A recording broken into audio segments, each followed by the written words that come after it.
It's not what's happening to you that's hurting you. It is the threat of what could happen to you that is stealing every good day you got. You can't enjoy the good days because the enemy is threatening you, so you don't get any peace when things are well, and you don't get any peace when things are bad. Because when things are good, you're worried about them going bad. And when they're bad, you're dealing with what bad happened, and you haven't had any rest. You've had sleep, but you haven't had rest. You're tired when you get up. You're tired when you go down. You are up under attack.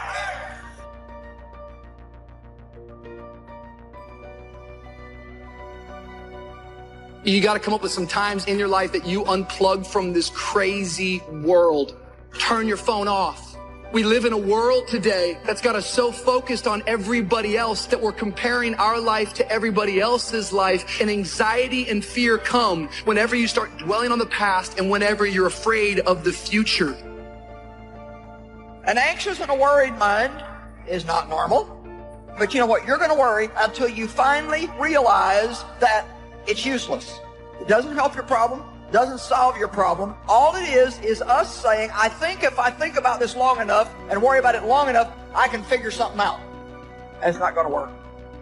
The only way that you actually step into happiness and joy is when you put the focus on where you are at and get engaged with the thing that you're doing.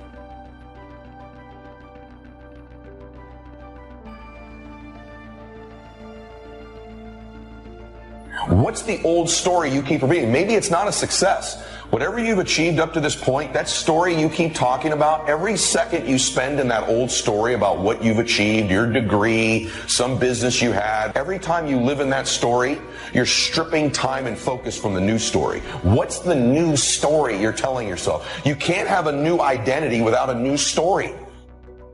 What are the things that you need to let go? Some things that have cost you pain, that's stifling your growth and development. What are those things? What is it that you need to do to begin to upgrade your skills or your knowledge?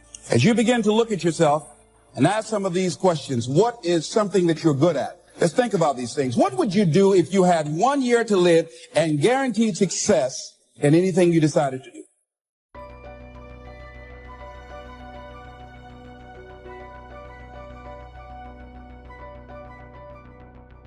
It is a satanic espionage that has come against you for such a time as this, and you're being attacked in ways you don't even understand. You get depressed and you don't even know what you're depressed about. You'll be driving down the road and you feel like, I don't even want to go to work. I don't even want to be me. Look at how extreme it is. It's not just I don't want to go to work today. I'm sick of being me. You feel like crying and you don't even know what you're crying about. It is a satanic attack attacking your mind. Because after you've spent all night spinning, all day spinning, in your head, and what if they, and you know, it starts with the most innocent thought. It's not, the devil's been at this a long time, sweetie. He's not going to give you a bad thought. He's going to try to give you an innocent thought and get you to take it in the wrong direction. A scenario that on the surface doesn't seem that bad, but it's the way you spin it. It's like Fox News and CNN. It's one story they're telling, but it's spin in different ways. And it's how you spin it that determines how you see it.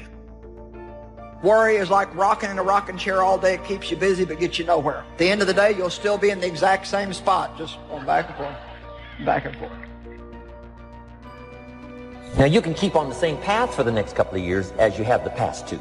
But if you need to make some changes, I'm telling you, you can start doing it today so that the next 2 years will be drastically different than the last two.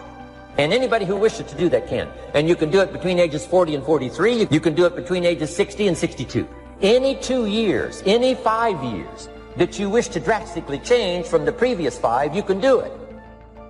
You're not the nut you used to be, but you're not the tree you're gonna be. But until you learn how to appreciate where you are in the process, you won't get the power to evolve to your ultimate destiny. We need to grow emotionally. You can't keep crying about the thing you cried about last year. You can't keep complaining about the thing you complained about last year. You have to learn. You're growing. You can't keep being overwhelmed by what you were overwhelmed with last year. What is no longer needed? What emotion, what anxiety, what thought, what belief, what person is no longer needed in my life? I never tell the old story. I don't like telling the old story. I'm constantly trying to write the new script, become the new character in my life. It could be the new beliefs I have. It could be the new story, but I'm constantly retelling a new story all the time. I'm constantly obsessed with writing the next chapter of my life, not reading the previous ones. It's one thing to cry about that last year, but you've grown. You learned that lesson. Don't go backwards, move forwards. You're in love with tomorrow, but you're neglecting today. And when God sees you neglecting today, he will not give you tomorrow. Until you are faithful over the few, you cannot be ruler over the many. It is a spiritual attack that comes against you in spiritual ways. And because you are up under attack in your spirit, in your mind, in your emotions, you are lonely. No matter who you're around, no matter how many people know you, you end up alone because you are up under a private battle that you can't talk about. There are going to be times when your circumstances are inconsistent with your dreams. And in those moments, you have two choices. Number one, you can reduce your life to your present circumstances, give up on it. Or you can believe your life will catch up with your dream if you won't quit and won't give up. Never allow circumstances to change the dream God has put in your heart. Never. If it works, it's obsolete. Because whatever it is, it will be obsolete before long. And this is something I think each of us should check ourselves against regularly, weekly, if not daily. We should ask ourselves, what am I still doing the old way? Have I dug myself a rut or two that I'd be better off to climb out of? Just take maybe 2 or 3 minutes and ask yourself, what do I need to do today to challenge me, to reach my potential, fulfill my strengths and the purpose that I have in my life? If you challenge yourself and follow through on it, it'll be the greatest challenge and give you the highest return of any challenge that you'll ever receive. You must prepare for success, even if there is no indication of it. You must prepare for success, even if you have become accustomed to failure. Take the time to prepare, and prepare hard. The greatest value in life is not a bank account. The greatest value in life is not a car. The greatest value in life is this. Make a note. Living a good life. In the midst of all of our achieving, building, growing, helping other people, being a part of society and the country and the world, being all of this stuff, here's what you must figure out all of your life, how to continually live a good life. You know there's something in you. I know something about you. And there's something in you saying, I want more. I want more. I want to be happy. I want to fall in love again. I want to do more than where I am right now. You never know. This might be the day. Most people will not challenge the unknown. They won't just step out there. See, there's certain things that's got to be in place. They got to see it all together. And life isn't like that. That's not how you grow. So, as you look at your life, as you begin to look toward the future, you're saying, I'm not getting what I want. Begin to know that whatever it takes for you to create that, you got that in you. You got that. Identify your gift and get busy with it. God gave all of you a gift. It is the thing that you do the absolute best with the least amount of effort. That's your gift. Get busy at that. He put that gift inside of you. He didn't hide it under a rock or put it under the mountain or put it on the mountain somewhere. He put the gift in you. That's how you become successful. Identify your God-given gift, what he gave you at birth, and get busy with it. Now, some of you that said, you know what? I'm taking a chance on me. I'm going to build something for me. This is the entrepreneur's economy. Don't give up on that. Hold that vision tenaciously. Through all the frustrations, through all the failures, I've built my business on rejections, on who do you think you are? When you look at your life, instead of asking yourself a question, what does my life look like right now? What does it look like something I want to be in? Ask yourself that. What does your life look like? And what's the benefit of holding on? What's the benefit of being afraid? What's the benefit of not trusting yourself? What's the benefit of staying right where you are, a place that you don't like to be? What's the benefit? Don't let no's intimidate you. Don't let not knowing where to start intimidate you. Leap anyway. Of the 5 things that you would like to do if you had the courage to do, I want you to pick one thing, and here's how to set it up for yourself that will help free you and get you unstuck. What is the worst thing? What is controlling your thoughts? Is it the television set? Feeding your mind images of what life should be? Is it drugs or alcohol numbing your brain and diminishing your desires? Or is it weakness, a lack of discipline that prevents you from accomplishing what you want to accomplish? If you quit, whatever you were trying to accomplish can never happen. If you quit, there is no chance of it popping back up again, coming back later.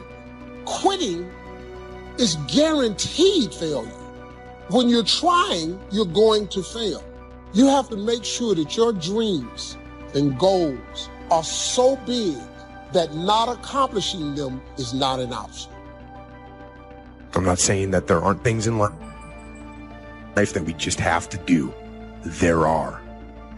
But what I am saying is ask questions. Don't believe everything that you're told, and don't follow the path just because it's there.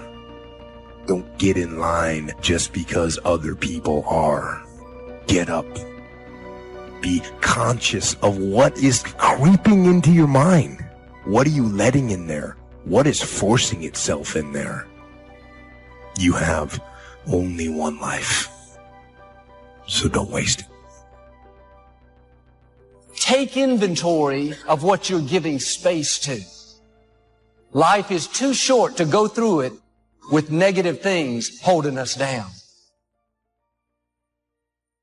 Every action and every discipline today is a link in the chain. Every action and every discipline in the future is a link. When you can see that every link in the chain will eventually lead you to the things you want most out of life, then you won't grow discouraged or impatient with today. When you can see where you're going through visual chain thinking, even on the toughest days, you'll keep building your ambition by knowing where you're going, not just where you are today. It's easy to go around worried about our future, stressed over our finances. We're tempted to live guilty because of past mistakes. We wonder why we don't enjoy life, why we can't sleep at night. It's because our mind is cluttered. You weren't created to live guilty, bitter, upset. If you're going to reach your destiny, you have to clear out the clutter. You can't stop negative things from coming, but you can keep from staying. You don't have to hold on to it. Your plans and goals are your visual chain, knowing where you're going before you get there. Develop a plan, a game plan. Here's the first rule for your game plan of life. Don't start your day until you have it finished. Don't begin your activities of the day until you know exactly what you plan to accomplish. Don't start your day until you have it planned. The value is the fruitful result of discipline, not hope. Once you've mastered the art of planning your day, you're ready for the next level. When we make mistakes, guilt will come, telling us how we don't measure up. You can hold on to it, go around down on yourself, or you can let it go. You have to be proactive when it comes to keeping your mind in peace, because all through the day, there's clutter. One of the most difficult things to be able to manage in your life is what to do when you fall. To know that your life is not over and the game does not stop just because you bruised your arm, or to feel pain and rise up anyway and say the fight is not lost just because I fell in the first round, just because I got tackled or ran into an opposition. And many of you have run into something, got some bruises, and you're sitting on the sidelines nursing your wounds, when you need to get back up again and get in the game. No matter what happens to you, it ain't over. Ain't no such a thing as over. As long as God wakes you up, that means he ain't through with you yet. You got a shot to correct it and get it right. You can decide that you're going to stand up to life. You'll get knocked down, but you won't be knocked out. And all of these things that are happening to me right now, they're just temporary inconveniences. They're not stronger than I am. You have the power to make that decision. Somebody sent me a plaque one time that said, if you're going through hell, why stop there? You just got to fight through, man. You got to bite back sometime. If you're going to fulfill your destiny, you have to have a made-up mind that no matter what comes against you, you're going to keep pressing forward, looking for your next victory. You have to have a warrior mentality. And if you will shake off the self-pity, then God will not only bring you out, but he's promised he will bring you out better off than you were before.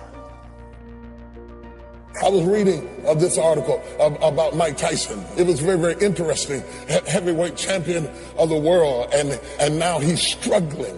At 20, Tyson soared to uncommon heights as the youngest heavyweight champion in history. 19 years ago, he was at the top of his game. Everybody was talking about him. He was the flavor of the month because everybody loves you when you're up on your feet. He won his first 37 fights before Buster Douglas shocked him.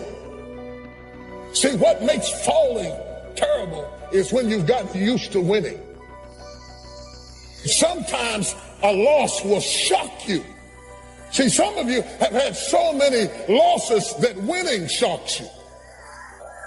But there are others of you that have had so many victories that when something really goes wrong, how do I overcome failure? The article says over time, Tyson spiraled downward. Once he started losing, he couldn't stop it. So many failures, he's lost all trust in everybody. I will never be happy, he says. I believe I'll die alone. I've been a loner all my life with my secrets and my pain. I'm really a sad, pathetic case, he says. I just want to escape. I'm really embarrassed with myself and my life. You don't have to be Mike Tyson to look back over your life and say, I'm embarrassed to be in the mess I'm in right now. He says in the article, he says people think more highly of Jeffrey Dahmer than they do Mike Tyson. Because when you start going down, the same people who rushed in to cheer you on and got into fistfights about anybody who said anything against you, when you start going down, those same people, that's why you can't get drunk off the accolades of people, because people will change on you in a minute. People will fall out with you about something that has nothing to do with them. They just heard somebody say something and now they hate. But here's the key. You can't become so dependent on people that you're getting your worth out of how they treat you. It's easy to become addicted to compliments, addicted to encouragement. Now you rely on them to keep you feeling good about yourself, to always be there to validate you. Like a drug, if they don't keep you fixed, you get discouraged, work overtime to try to win their approval. And if you rely on people, you'll be disappointed. People will let you down. Sometimes people will even turn on you. In the scripture, Peter was Jesus' close friend, but when Jesus needed Peter the most, when he was about to be crucified, Peter denied that he even knew Christ. Quit relying on people. What they do or don't do doesn't determine your worth. If you're always depending on somebody else, you'll become needy, waiting for other people to keep you fixed. Learn to receive your value from your Heavenly Father. If you're basing that off of what people give you, then if they change their mind, you'll feel devalued. But when you go to God for it, nobody can take it away. Shake off the disrespect. Don't believe the lies that you're not talented enough, attractive enough. They don't determine your value. The only power people have over you is the power that you give them. Jesus had all kinds of people come against him, trying to discredit him, make him feel inferior, cause him to give up. He could have taken the bait, but Jesus understood this principle. He said to them in John chapter 5, your approval or disapproval means nothing to me. He was saying, I don't have to have your encouragement, your support to keep me moving forward. But when we know the creator of the universe equipped us, empowered us, anointed us, we can put our shoulders back, knowing that if God approves us, we don't have to have people's approval. You can feel good about who you are, knowing that God handpicked you, put seeds of greatness on the inside. You don't need somebody else's praise. If nobody's complimenting you, you can compliment yourself. Get up in the morning, look at yourself in the mirror. Good morning, you good-looking thing. Call it by faith. Say what God says about you. I'm strong, I'm healthy, I'm one of a kind, I'm highly favored. You have to encourage yourself. You cannot rely on your spouse, your parents, your pastor. They may mean well, but no person can meet all of your needs. If you're just looking to people, eventually you're going to become resentful, start holding that against them. It will sour the relationship. If they're not giving you what you need, and that was the only way to get it, they would control your destiny. God didn't design the plan for your life and say, okay, it's all dependent on if these other people do what's right. Well, God put everything you need within your power. I've heard it said, in a relationship, the most the other person will have is 80% what you need. The mistake we make is we leave the 80 to go find the 20 in somebody else. The problem is that next person will be missing 20% as well. Part of the 20% that I'm missing that Victoria needs is I don't like to talk a lot. Small talk is not one of my favorite things. Victoria and her family, they can talk for hours. They enjoy each other. We were having lunch one time at our house with all of her family, and after about 30 minutes, I asked to be excused, and I went to the back and watched the football game. 3.5 hours later, I came back, and they were still sitting at the table. Nobody had moved. I said, what are you talking about? Victoria said, nothing. The key to a good relationship is to recognize the other person's strengths and weaknesses, then give them room to be who they are. What I appreciate about Victoria is she doesn't say, Joel, come in here and visit with us for 3.5 hours or I'll get upset. But she recognizes that's a part of the 20% that I don't have. I thank God every day that I didn't get it. But Victoria, she doesn't try to squeeze me into her mold. She doesn't try to get something from me that I don't have. Sometimes God will let us go through seasons where we're not getting what we expect from people, to teach us to not rely on another person, but to get our encouragement, our worth from Him.